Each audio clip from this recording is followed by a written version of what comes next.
Thank you very much, Caroline, and thank you very much, Trades. That was a very interesting and inspiring presentation, and certainly will provide us with an opportunity for discussion later on.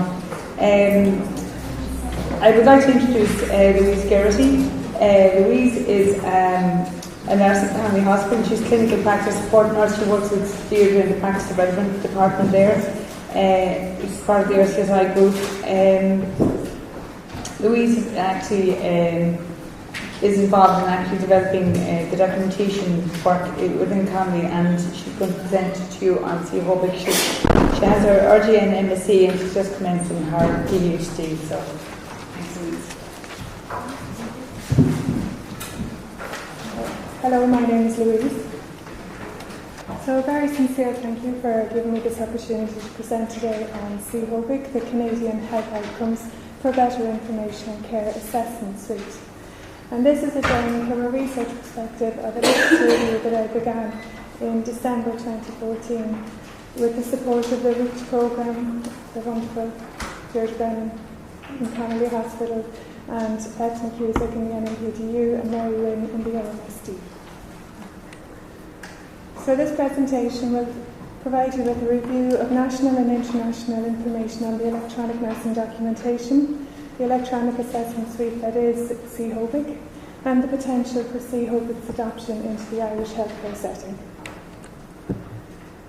So like all good questions in the beginning, is it possible to build on nurses' current knowledge to ease the transition from paper to electronic nursing documentation? How does one get a computer to understand and represent clinically relevant information reliably and reproducibly? And how can we demonstrate the caring, compassion and competence and the robust data and intelligence within an electronic health record?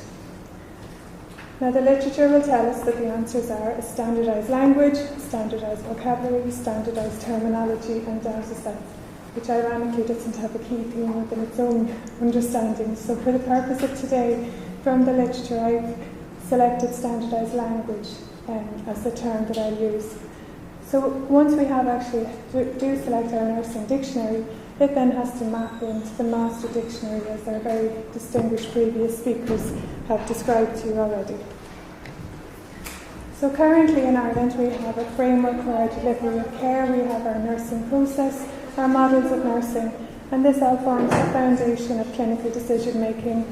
We're supported by our policies, we're supported by our Nurses Act, our governing body, and the inner geek now coming out, but in February this year the nursing informatics was added to the domain 3 of the knowledge cognitive competency within the nurse registration programme, which means that in 2021 our student nurses will now be graduating with a nursing informatics module. Led by Dr. Pamela Hussey, we have our ICNP user group, which I'll pause right there because the lady herself will come up next. And of course, our Siobhan O'Halloran, the strategy for the Office of the Chief Information Officers, where we have to encompass our values, our care, compassion and competence, and again reflecting this robust data intelligence. So through the power of social media and telephone, I contacted my own colleagues just to see what's going on at RCSI and national level. It's very difficult to find Irish literature that's actually saying we are using this model with respect to our published colleagues in the audience. But I have learned that Roper, Logan and Tierney is the model that's used widely on the paper system in Ireland. We have our 12 activities of daily living, and if you just notice with children's, they have a medical model and the Nottingham model. And the Nottingham model is actually 11 of the 12 activities of daily living. They have a separate pathway for care of the dying patient. But there are aspects of Roper, Logan and Tierney across the services. Our national clinical strategy and programmes, in order for their objectives to continue, we do need to require to promote the use of standardised language within the programme's objectives. Now, just nationally and internationally, I looked to Ireland, America and Canada to see what the regulatory requirements of the nursing process were. In Ireland, we're required to assess, plan, implement and to evaluate to show evidence of accurate assessment, decision-making and care delivery and evaluation of effectiveness. Today, there are no recommended standardised language system in Ireland. However, through the literature, and this was in 2015, I did find the Omaha model was used in a hospital for careful nursing, and C-HOBIC, there's a publication on that. Currently, we have more paper than electronic systems, but there are drives towards this, for example, with our Galway clinic going completely paperless. In America, nurses are required to assess, diagnose, outcome identification, planning, intervention and evaluation. And as already said, we have 12 standardised language systems in America that are recognised by the American Nursing Board, of which NNN is the most highly published, and SNOMED CT. Again, a combination of paper and electronic systems, and I found it actually very interesting. I imagine if there was more electronic than there actually is going on in America, and there's evidence even of electronics going back to papers and all kinds of journeys, but it's just a reflection of the complexity of what we're trying to achieve here. In Canada, nurses are required to assess, plan, implement and evaluate, and these are just some of the examples of the most highly published nursing language systems that are out there. Again, that combination of paper and electronically, but there is certainly a drive for nationally in many countries to go electronic. So as touched on, the 12 nursing terminology systems, and this was just to show you how these terminologies and at what point of the nurse's process that they are connected to. So how do we choose a standardised language? I'm stepping on the toes again of Professor Ardicker here, but with the combination of data, information, knowledge and wisdom, we must identify what the purpose of the language is. Why do we need to know? Do we need more than one terminology or language? And to be very clear about what we're building these blocks for. There is a complexity with adopting a standardised language. The literature would say that the structured entry of clinical notes currently are poorly adopted in healthcare. The reasons include complicated interfaces and particularly the inflexibility in the face of unforeseen clinical problems. There's many people out there trying to find these workarounds to continue using the electronic methods, and difficulty finding what you want to say. So the challenges remain in getting data from narratives, creating flexible structured entry tools, and picking the right language to fit the intended use. And of course, not forget that electronic documentation cannot be seen as a quick tick-click list, but a meaningful communication of easily accessible details that facilitates viewing patients' data, the uptake of orders, data exchange between systems and settings, supporting clinical judgment and decision-making rather than replacing it, the benefits of having flow sheets, and the flags within the systems of when reassessments are due, and the multidisciplinary integrated plan of care. For example, with a malnutrition assessment, if the score is triggered, then we will have an automated referral to the dietitian. So the challenge for nursing. To get nursing to understand what they do and to translate that information into technology. Each entry translates into a code, converting the plan of care into data. Nurses in multiple roles and settings are required to process the patient's needs triggered from the assessment into a care plan, intervention, and an evaluation of the outcome. Data will then contribute to decision support systems, evidence-based practice, while providing a reflection of the current needs of each of our patients. So what was the outcome of the research journey?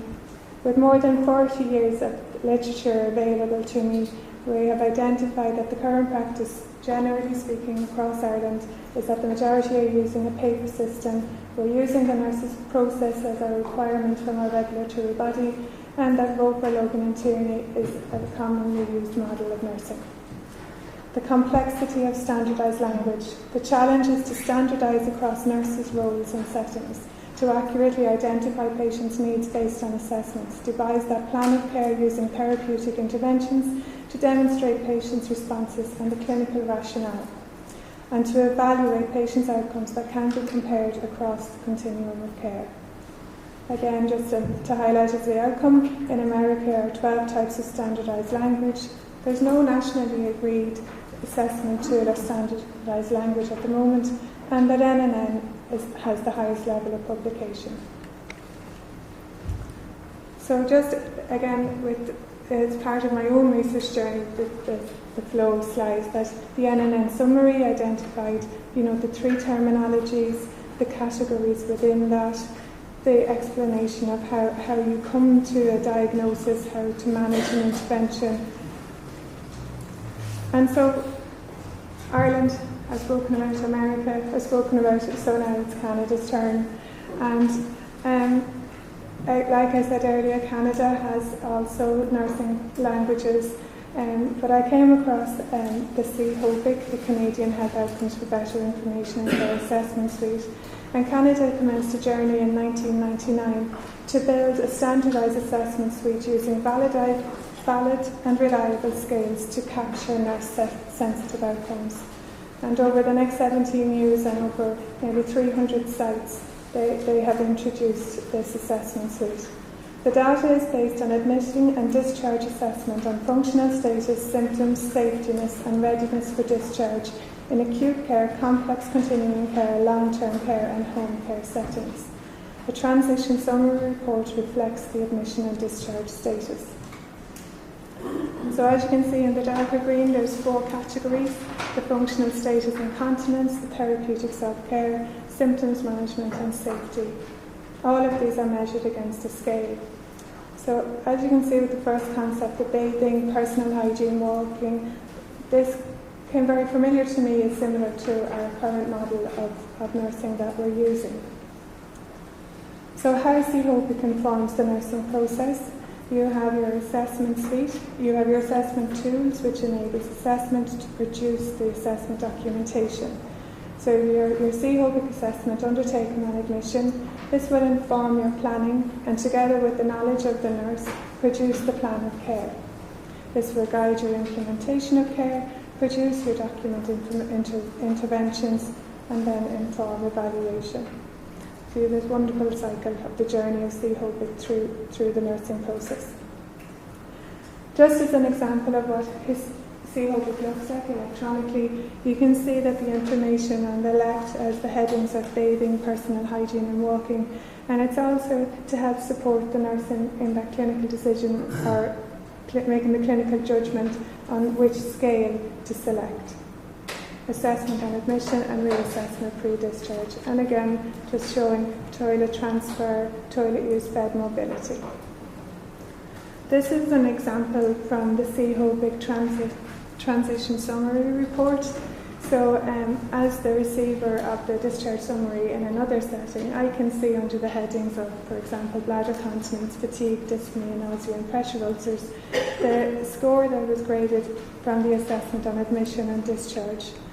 So just to zoom in kind to our eyes, I just selected one, and just as you can see on admission, the patient was assessed with severe nausea, interferes daily with eating and activities, and on discharge it was down to moderate nausea, interfering somewhat with eating or activities. There are publications on the values of the data that's coming from our C-HOBIC. One study by Butchis showed that therapeutic self-care scores were associated with approximately 10% reduction in the likelihood of readmission to acute care. Nausea related to earlier readmissions at 3, 7 and 30 days, and dyspnea readmission up to 30 and 90 days. So as you can see, the value and the contribution that this will make to discharge planning and potential readmission. Study 2 by Leanne Jeffs and her team show a higher fatigue and dyspnea score on admission related to a longer length of stay, while the higher scores of fatigue and falls and activity of daily living on admission were more likely to be discharged to either complex continuing care, long-term care homes or rehabilitation facilities. So C-HOBIC in the Irish setting, the Partners Project report undertook a 2-year project on patients over 65 years involving 6 services providers across primary, acute and continuing care services in Dublin. And very positive outcomes of the study. The team found the summary record was certainly fit for purpose. the nurse participants viewed the development and implementation of the summary record as a very positive experience, and the multidisciplinary information, the patient medication regimes, and records of activities development in the outpatient appointment were critical, invaluable information.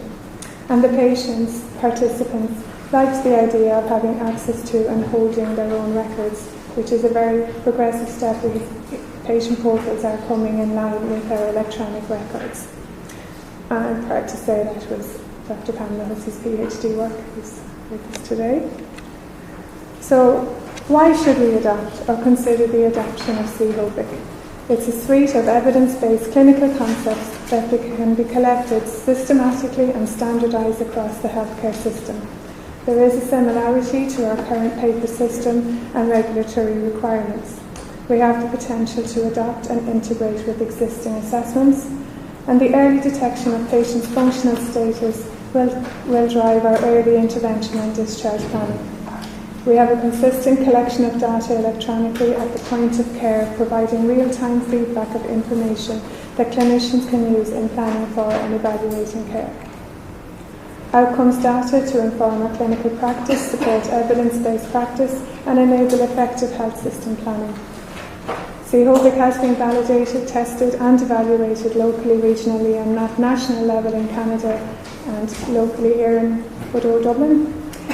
And C-HOBIC also shares components of the single assessment tool, which is another national project that's being rolled out. C-HOBIC maps with the International Classification of Nursing Practice, which in turn maps with SNOMED CT. So we're set up to go. Information that leads to new knowledge and understandings of the impact of specific interventions and outcomes. Everything has a cost.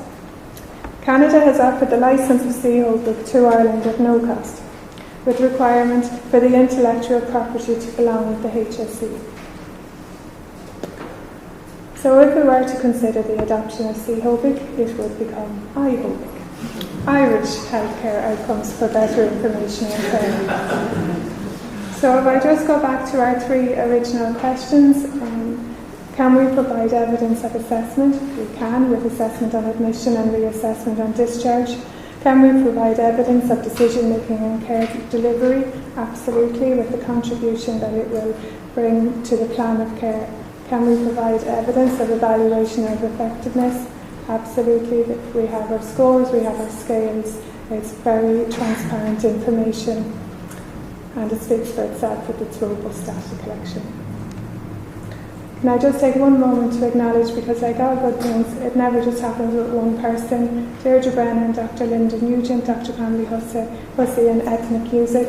And then my Cinderella story begins where I get to present in front of EL Ireland. I had the pleasure of going to Canada to see C-HOBIC in clinical practice in St. Michael's Hospital in Toronto.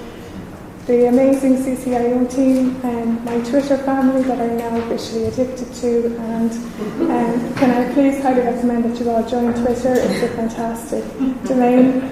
LinkedIn and ResearchGate, ResearchGate. And a quick plug for the Health Informatics Society of Ireland. Informatics is here to stay, my good colleagues, and we need to learn more. Thank you.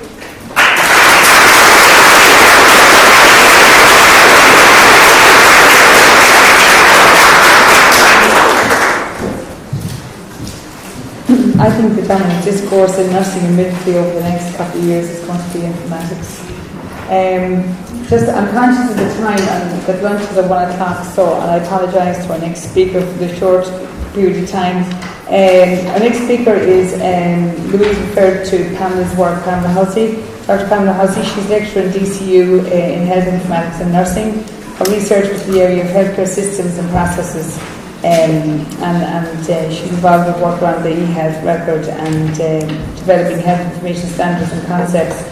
She's a member of NSAI, the Health Information Standards Consultation Group. She's also a member of HISI. Pamela has been involved in a number of informatics projects supported by the NPTU.